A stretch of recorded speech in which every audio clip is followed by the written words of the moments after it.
There were two slightly short questions that you had to answer. One is, how do you create variety in your classroom? What does that mean? I say explain that and provide. So there were two questions, open-ended questions. Let's talk about that. The first question was, how do you explain how you can create variety in the classroom. All right. And then in your explanation, as you're explaining, you must include an example. Can somebody explain what variety mean? When we say that in your lesson plan, you should create variety. What do we mean by that? Quickly. You can unmute yourself and then try. All right. Or you can type. What does it mean by variety in the classroom? Anyone? So what do we mean by variety? Anyone? Okay, I hope you're not distracted going back to your test. I mean, there's only a mark, but not so much of seeing your answers. So what is variety? Anyone? You're not gonna talk to me, no? Really? You cannot hear? Okay, variety means different and diverse. Yeah, different diversity, we can accept that. I think it has to do with different types of learning experiences and laying down in the classroom. Yes, that's correct. So it has everything to do with creating a different experiences, as somebody has mentioned, as Sylvia has mentioned. All right.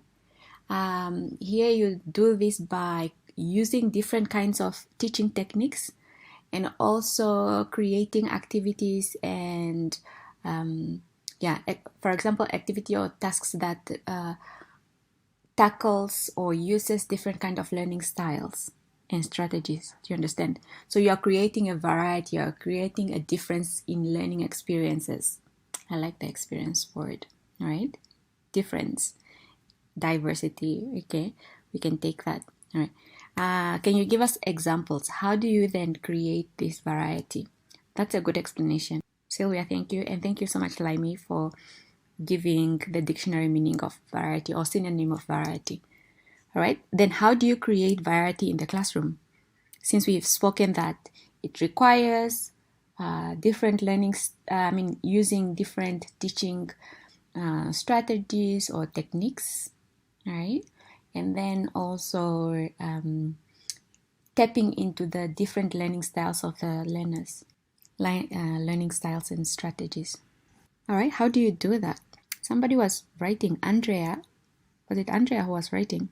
Okay, assigning activities to learners, maybe, yes, assigning activities. Okay, let's just hear from Soin quickly so that I explain.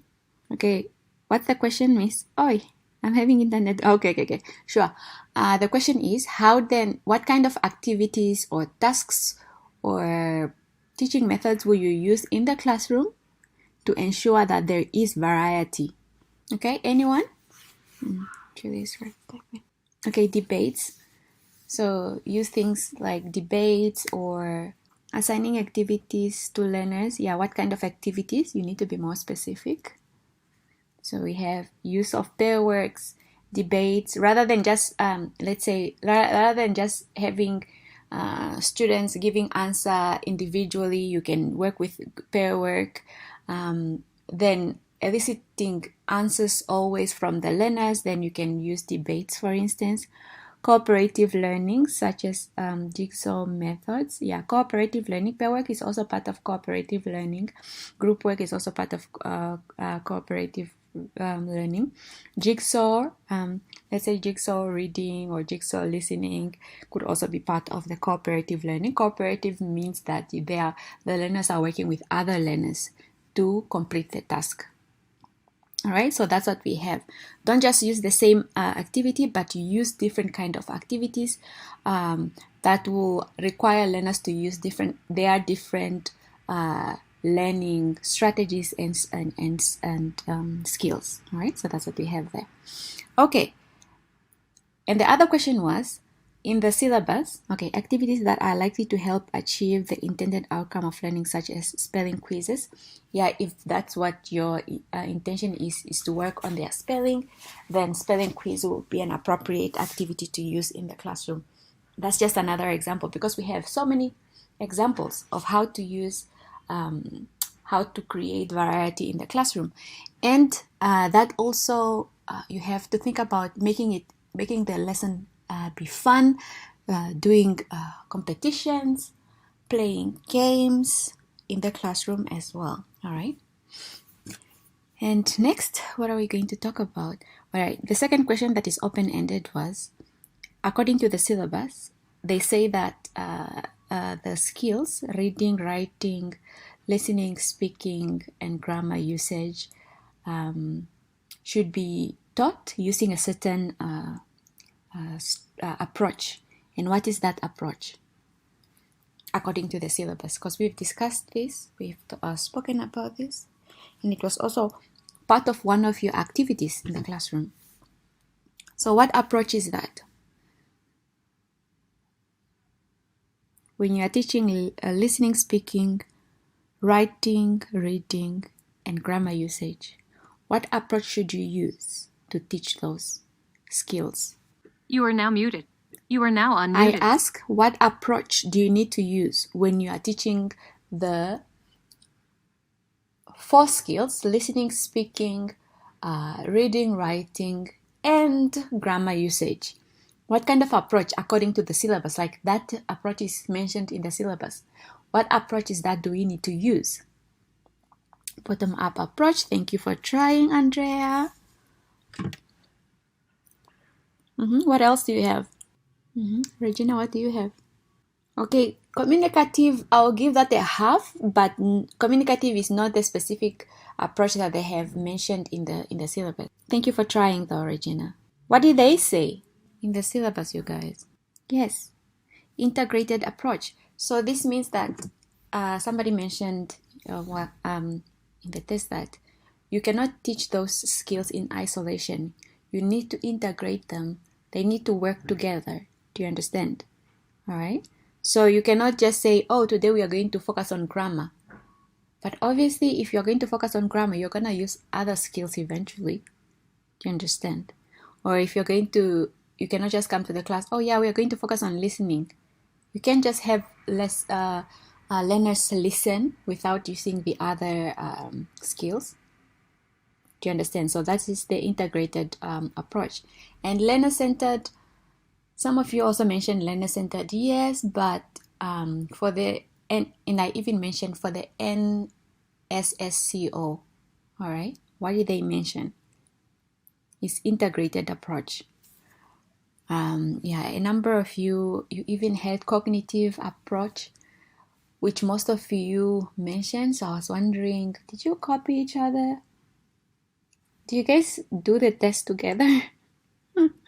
And then you see that this is the same answer for a number of people, like they submit at the same time. I'm just curious to know, are you taking the test at the same time, or are you giving each other, are you sharing answers, or what's up? But anyways, let's move on, unless you have questions. I feel like maybe we should come back to face so that we avoid some of this cheating, yeah? If you are cheating, and I hope you're not cheating. Time was very short. I mean, some people just finished within, how many?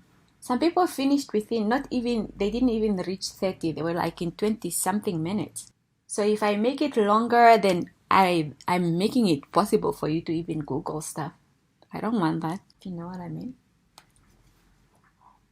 So some of it's at least an hour for those few questions. Then you consult your notebooks, your notes, or your internet. Oh, that's unfortunate. All right. I'll be thinking about that. Miss. Yes, Claudius. Miss, the problem, I think, is at the typing. But yeah, there wasn't much typing. There wasn't much typing. In another activity, I didn't know, because I didn't do any typing there. because I was trying to type, but it's like things were not going through. Let me say the typing itself. So, and the moment I went to try typing, the time was really gone. And I don't know why. If I also want Mess to, let me say, on the other things like true and false and matching and what. So those one you must not make it a reversal. And so we must just leave it like that. Only once attempt, then we go on. You don't have to come back. But please at essay, when typing essay or writing essay, that one try to make it reversal, because sometimes we don't want to waste time, because we want to go through with other questions, then, or at least try to make it put it at the end. No, because it is the algorithm, like how the computer then set itself up, like how it mixes up the questions, shuffle the questions. That is not up to me. Okay. Do you understand? It's all up to the algorithm. So, but then in the examination, usually in the examination, I don't put essay question in the multiple choice question paper.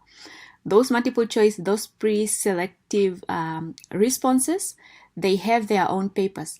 But then the open-ended question, they have their own paper too. Do you understand? So there maybe it's possible, but then otherwise it won't be possible in a little test like this. Yeah. But okay, at least, I'll consider that. Understand. But thank you for the suggestion. I'll consider it. Yeah. At least, especially the one of essay, just for second, maybe if I pass on, maybe I'm trying to not waste time, so that I can answer the other questions, so that only that one for essay, so that I can, so that we can come back and type. Of course, and then again, the rest we can just make it one attempt. Okay, and then exactly, I know, but then again we set it up this way because we are trying to avoid the cheating. Do you understand? Yeah, because some of you screenshot tests and then you share it with other people. So how do we minimize all these things? No, the thing is, but there, Miss, I think when you think it's not difficult, I think you should start putting different essays, different topics. I think if there should be multiple of people, so where people should collect from. Like this one, what you did. You can even there were a lot of choices from topics that we can choose from. Yeah, I think it will be few people who will have the same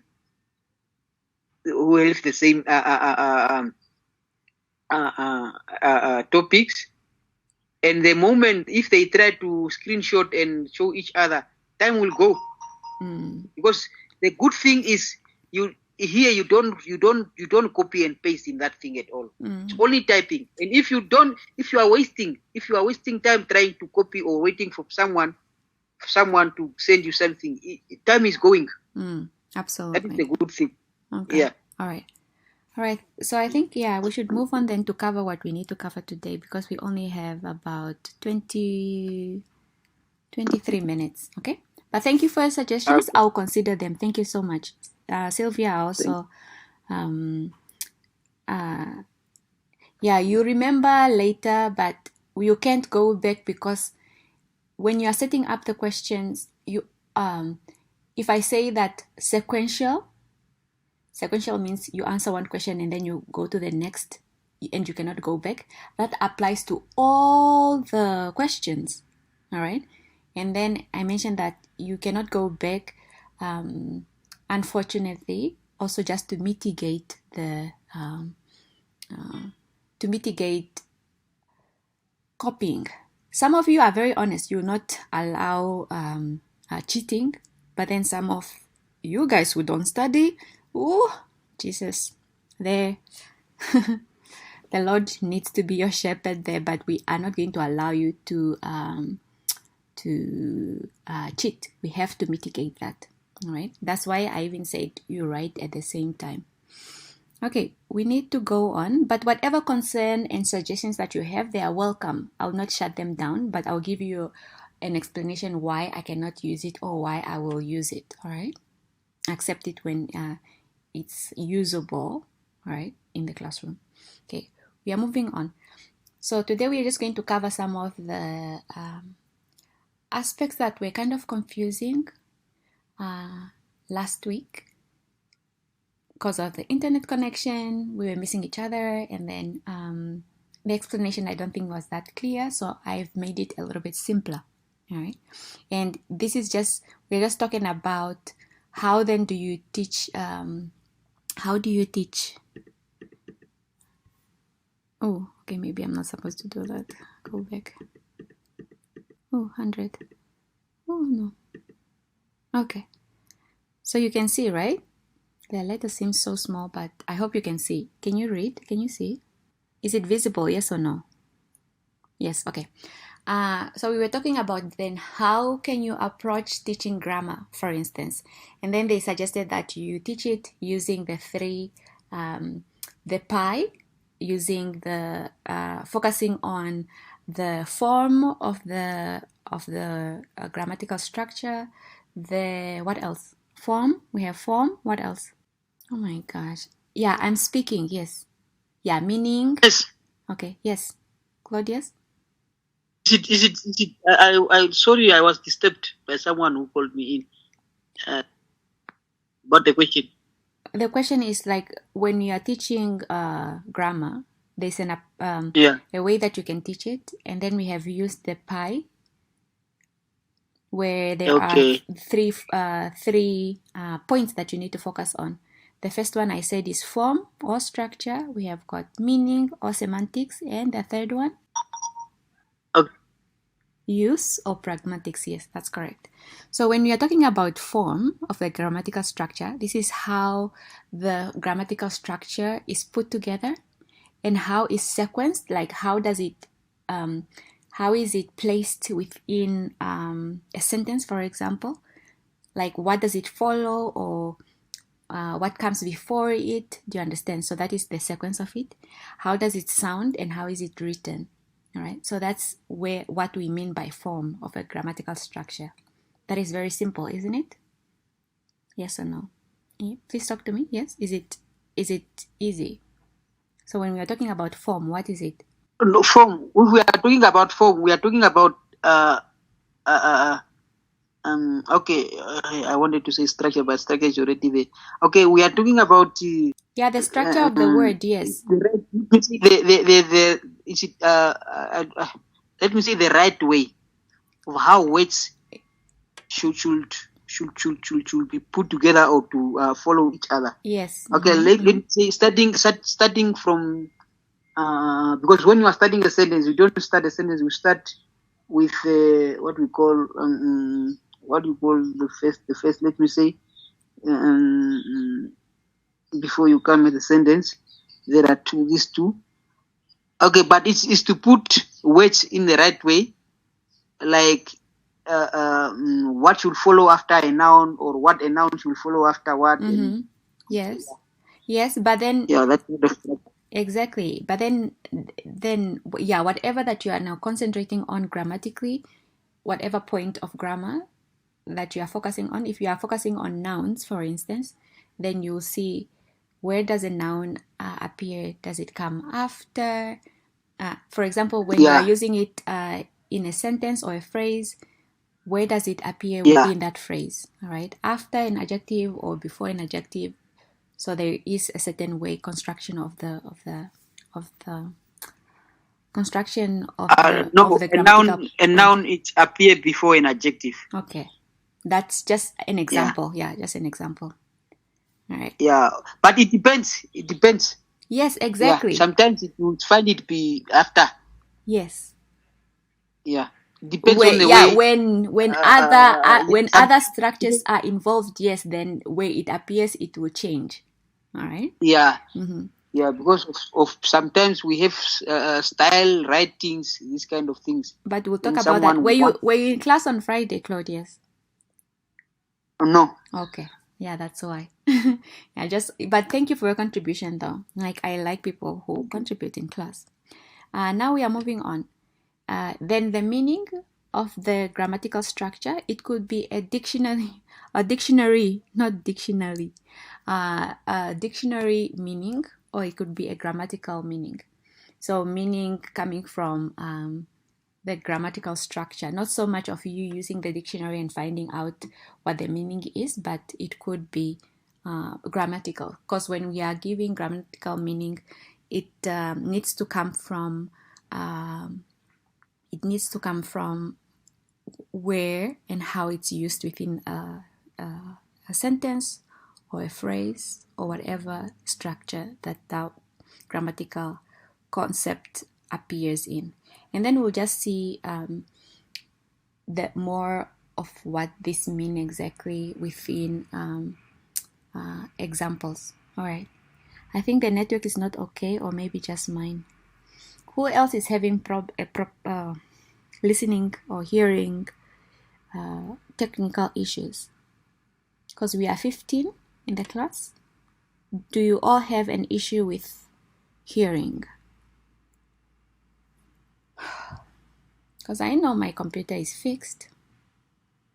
Yours comes and goes. My network is okay. That's so sad though. Sylvia can't hear. All right. Again, I said log on and log off if you cannot hear.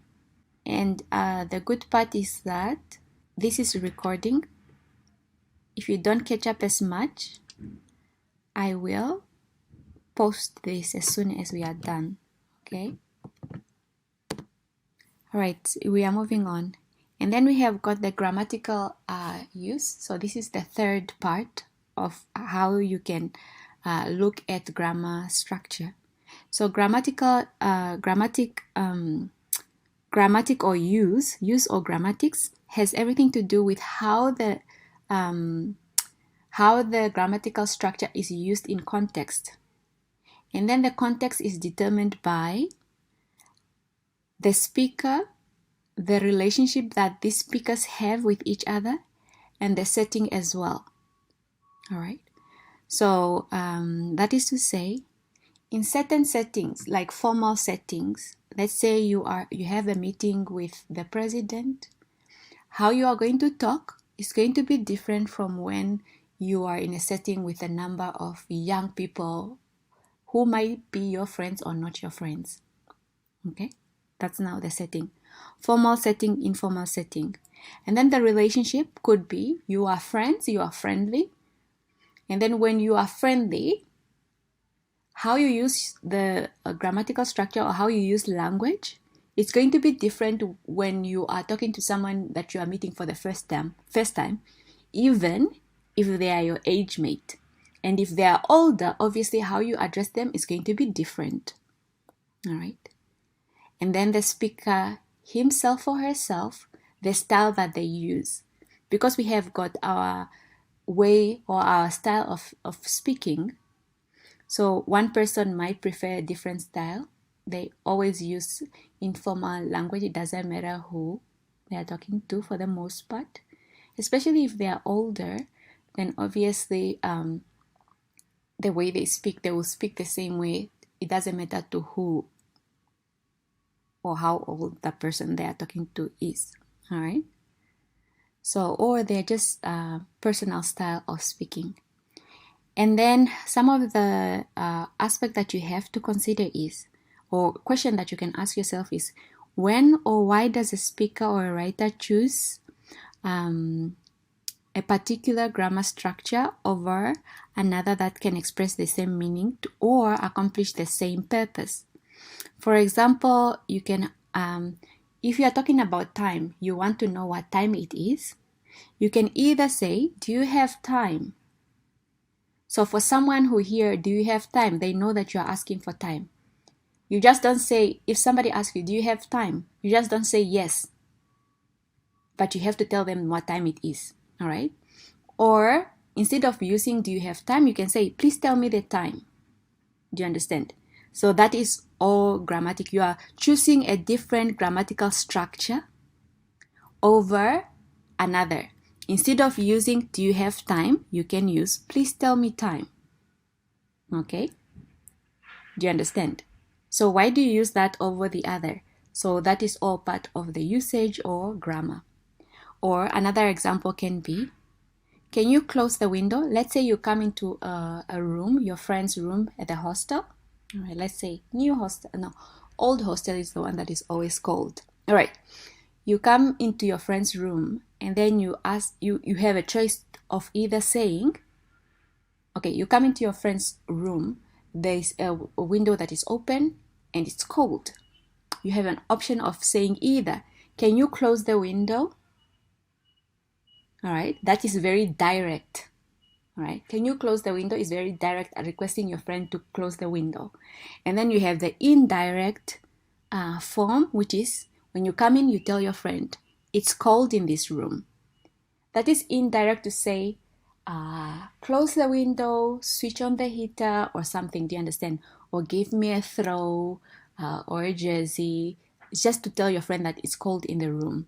All right, it's cold in this room. So they should either close the window, which is the most appropriate if the window is open, or put on the heater if they are using a heater, for instance. Okay? So that's what we mean by pragmatics.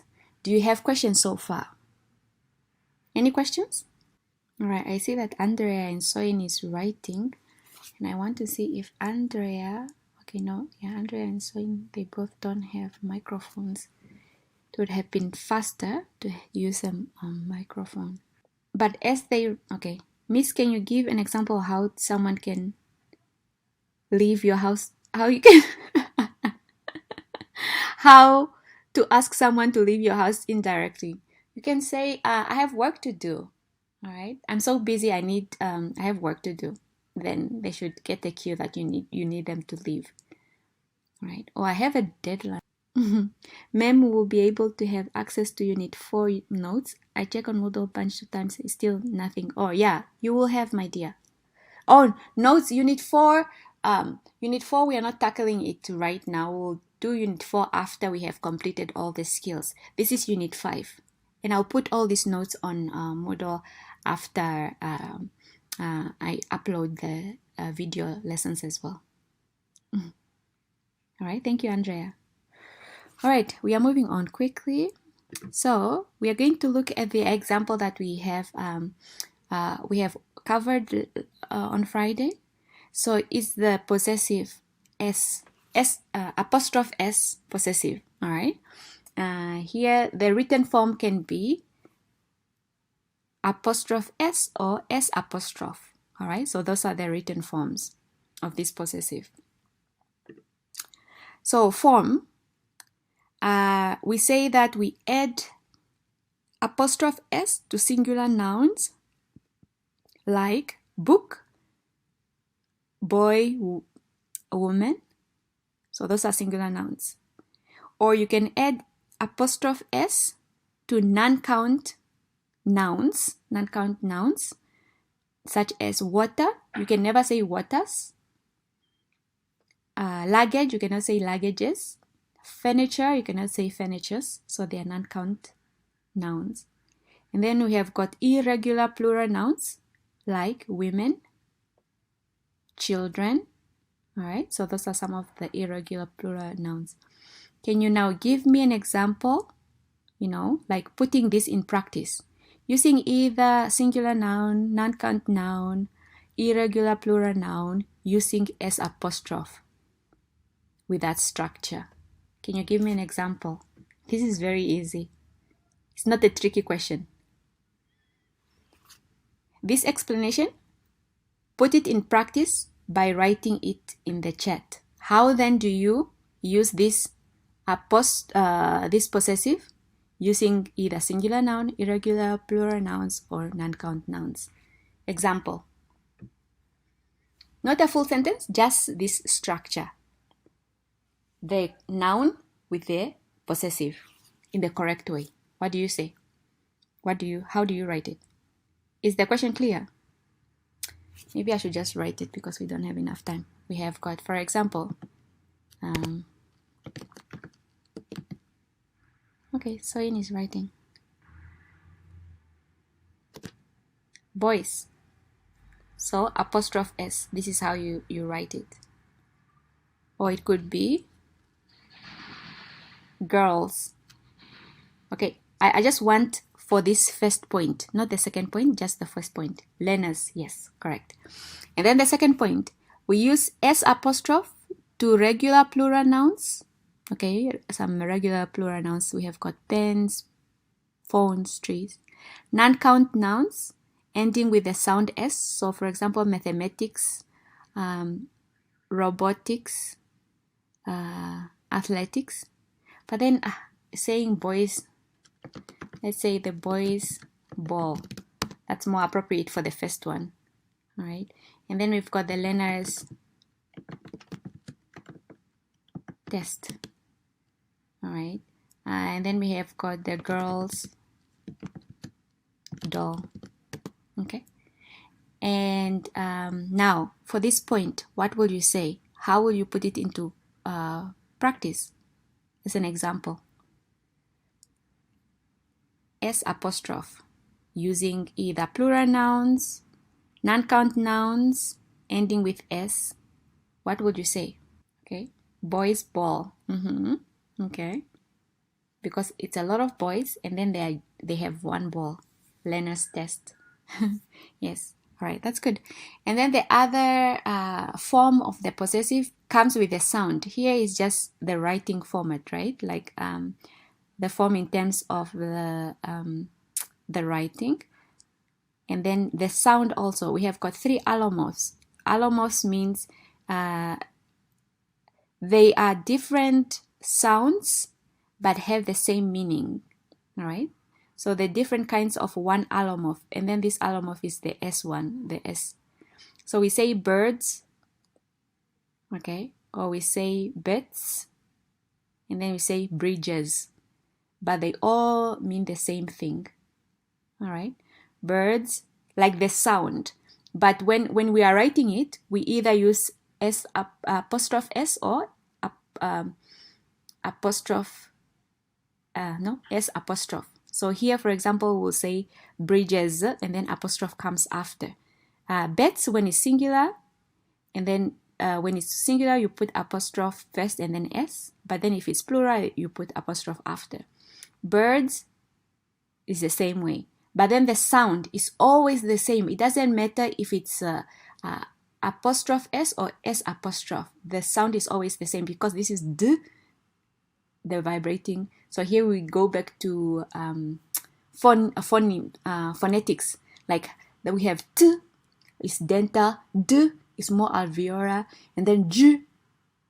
Do you understand where the ending of the word is before the S affects how it sounds? All right. There also comes then phonetics, and then we are moving on. I don't know what that is. Oh no. Why? Yeah, so that's what I was trying to explain, but we don't need to get into details of that. All right, and then the meaning, we have got description. For example, her hair's color. All right, or here we can say Julia's her hair's color is blue. Her hair color is blue. So description of something. For example, the teacher's book. So you are describing that the book belongs to someone, right? So that's just a description, like who does this book belongs to. But then, and then we've got amount. We have 2 weeks time, 3 weeks holiday, right? Your recess is going to be, how long is your recess? Is it 2 weeks or 1 week? I know it's gonna be in 2 weeks time.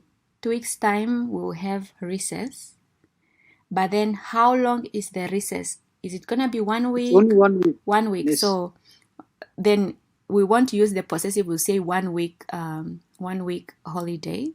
But then if it's 2 weeks, then we put the apostrophe there. 2 weeks holiday or 2 weeks test day, 2 weeks examination. Do you understand? Something like that. Then we're talking about amount. And then the relationships. It could be Martin's girlfriend. All right, that could be now the meaning. And most of these are more grammatical meaning rather than dictionary meanings. And then moving on, use. I want us to finish, okay, in just a second. The use, we can say possessive determiner. Instead of using the possessive determiner, his, let's say, his book, we are talking about John. His here, we are talking about John. Her here, we are talking about Selma.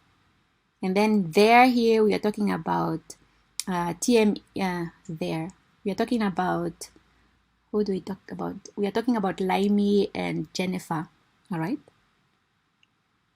So instead of saying his book, instead of saying his book and his here is John, what do you say? Using the possessive determiner.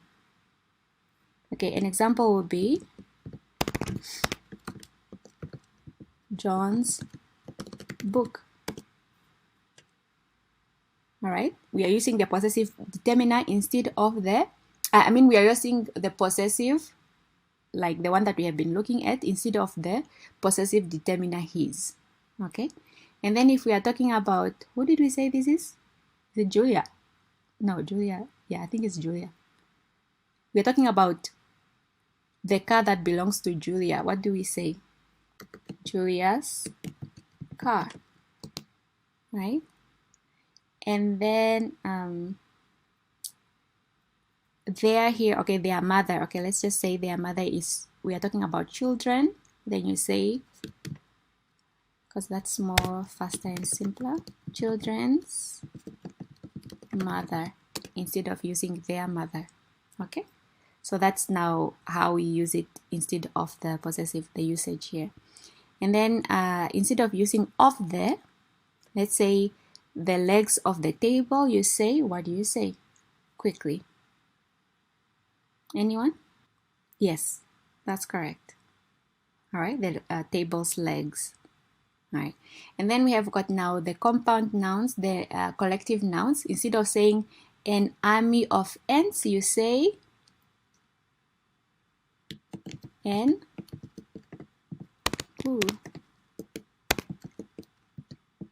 army. All right. Instead of a hive of bees, you say bees hive. Okay, that is just as simple as that. A bee's hive. All right. But then there are times when using a flock of birds, and then instead of the possessive, using this noun count might sound better than using the possessive, either S apostrophe or S apostrophe. Does that make sense? That is more simpler, right? Explanation, or is it still confusing? This is just one of the examples of the possessive. All right, and then I'll suggest other readings that you can do to get more meaning and like read with your own time to get a better understanding of what we mean by this. All right, do you have any other questions? Yes or no? Because we are out of time. No questions. All right, so with that, we've come to the end of this class. So we are going to continue with how then do you teach grammar. We'll continue with this for the next, I think, 2 more days, and then we start with teaching grammar. Teaching vocabulary, because this is all part of Unit 5. Unit 5, yes. All right. If there are no questions, thank you so much for coming to class, and I will see you in the next class. That is tomorrow. Okay. Have a lovely day. Bye. Bye, Soyin. Martha, should I wait? Okay. Ma'am, where do we find the recorded notes? The recordings? They should be under each unit.